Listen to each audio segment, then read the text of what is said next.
အားလုံးပဲမင်္ဂလာပါခင်ဗျာရန်ကုန်တိုင်းမှာပြန်လည်ကြိုဆိုလိုက်ပါရစေကျွန်တော်ဒီနေ့တင်ဆက်ပေးသွားမယ့်အကြောင်းအရာကတော့လမ်းမီတိုင်တွေမလို့အပ်တော့မဲ့လူလုံးလအတုကိုတရုတ်နိုင်ငံကတီထွင်ပြီးကောင်းကင်ယံမှာလွတ်တင်ဖို့ကိုပြင်ဆင်နေတယ်ဆိုတဲ့အကြောင်းကိုတင်ဆက်ပေးသွားမှာပဲဖြစ်ပါရစေခင်ဗျာကျွန်တော်ကတော့အစီအစဉ်တင်ဆက်သူမင်းသူပါခင်ဗျာကျွန်တော်ဒီအစီအစဉ်စတင်ခင်ကျွန်တော်ရန်ကုန်တိုင်း YouTube Channel ကို Subscribe လုပ်ပေးသွားကြပါဦးခင်ဗျာတရုတ်နိုင်ငံအနောက်တောင်ပိုင်းချိတ်တူးမြို့ကလမ်းမီးတွေကိုဖယ်ရှားပြီးတော့တစ်မျိုးလုံးကိုအလင်းတက်ပေးမဲ့လူလုံးလပြည်ဝန်းကိုတရုတ်နိုင်ငံကတီထွင်နေပြီး2020ခုနှစ်မကုန်ခင်စတင်ထွန်းလင်းနိုင်အောင်လှုံ့ဆော်နေပါတယ်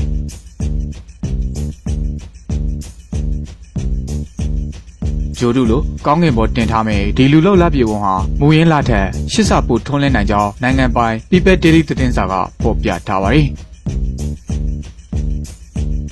အခုလိုလူလုံးလပြည်ဝန်တီထွင်ထုတ်လုပ်တာဟာလေနိုင်ငံရဲ့အာကာသရေးရာမှာအာရုံစိုက်ပြီးတိုးတက်အောင်ဖော်ဆောင်နေမှုတစ်စိတ်တစ်ပိုင်းအရာလည်းဖြစ်ပါတယ်။လာမယ့်၄နှစ်အတွင်းမှာတရုတ်သိပ္ပံပညာရှင်တွေအနေနဲ့မှန်လို့အလင်းပြန်ဂုဏ်သက်တည်ရှိတဲ့လူလုံးလပြည်ဝန်၃စင်းကိုအာကာသအတွင်းပို့ဆောင်တော့မှာပဲဖြစ်ပါတယ်။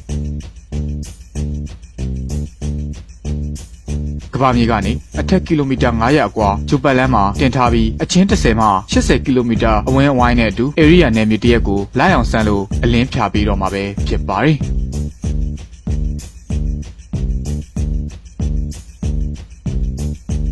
ဒီလူလုံးလပြည်ဝင်စီမံကိန်းကိုလှုပ်ဆောင်နေတဲ့ချန်တူအာကာသသိပ္ပံနဲ့နည်းပညာ Micro Electronics နဲ့သုတေသနတမွေး Corporation ဥက္ကဋ္ဌဖြစ်တဲ့ဦးချမ်းဖင်ကဒီလူလုံးလပြည်ဝင်ကနေအေးမြတဲ့အလင်းရောင်မျိုးကိုပြေးဆွမ်းမှာဖြစ်တယ်လို့ဆိုပါတယ်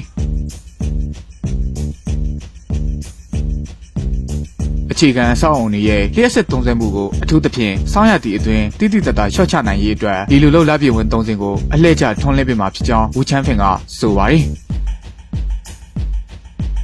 ဒီလူလုံးလပြည်ဝင်ဟာညအခါမှာလုံးဝင်းဝိုင်းဆက်တဲ့လပြည်ဝင်အဖြစ်နဲ့ထွန်းလင်းမှာပဲဖြစ်ပါတယ်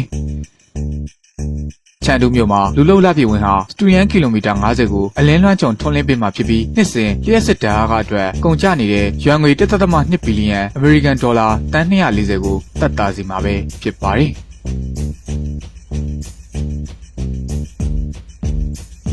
ဒါအပြင်ငလင်လိုမျိုးတဘာဝဘေးဒဏ်တွေကြောင့်ဖြစ်ပေါ်လာတဲ့လျှက်စမီပြတ်တောက်တဲ့နေရာတွေအတွက်လည်းအလင်းပေးနိုင်တော့မှာပဲဖြစ်ပါတယ်စီးပွားရေးအရာအကျိုးရှိနေတဲ့စီမံကိန်းဖြစ်ပေမဲ့လည်းလူတွေရဲ့အိတ်ဆက်တာပေါ်တက်ရောက်တာနဲ့စီမံကိန်းရဲ့ကုန်ကျစရိတ်တွေစတဲ့ဖြစ်လာနိုင်တဲ့အစိုးရလက်တွေအတွက်ပူပန်စရာတော့ရှိကြောင်းဝေပိုလူမှုမီဒီယာမှာရေးသားဝေဖန်ထားကြပါရခင်ဗျာ